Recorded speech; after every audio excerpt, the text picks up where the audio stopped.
A receita da NVIDIA no segundo trimestre do ano fiscal de 2026 atingiu 46,7 bilhões de dólares, um crescimento de 6% em relação ao trimestre anterior.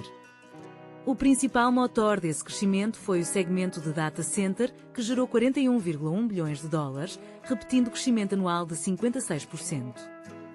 A corporação NVIDIA reportou uma receita de 46,7 bilhões de dólares no segundo trimestre do ano fiscal de 2026, encerrada em 27 de julho de 2025.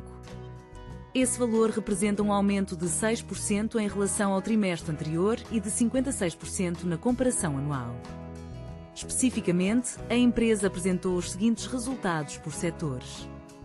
Centro de processamento de dados, 41,1 bilhões de dólares, 5% acima do trimestre anterior e 56% superior ao ano passado.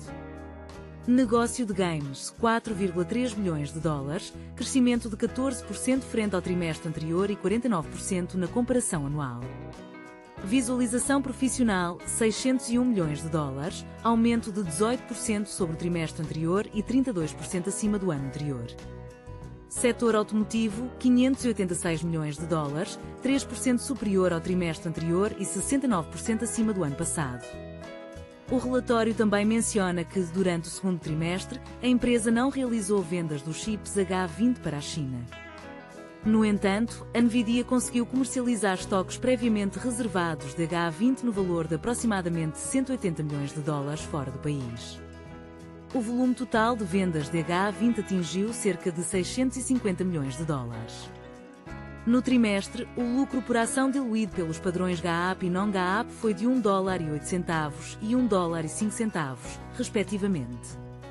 Excluindo os 180 milhões de dólares em estoques liberados e o efeito tributário relacionado, o lucro não GAAP por ação teria sido de $1,04. Lembrando que GAAP representa os princípios contábeis geralmente aceitos nos Estados Unidos. De acordo com o relatório, no primeiro semestre do ano fiscal, a empresa devolveu 24,3 bilhões de dólares aos acionistas por meio de recompra de ações e pagamento de dividendos. Além disso, a NVIDIA divulgou suas projeções para o terceiro trimestre do ano fiscal de 2026. Receita esperada, 54 bilhões de dólares, mais ou menos 2%. Despesas operacionais, 5,9 bilhões de dólares, GAAP, 4,2 bilhões de dólares, non-GAAP. Outras receitas, aproximadamente 500 milhões de dólares.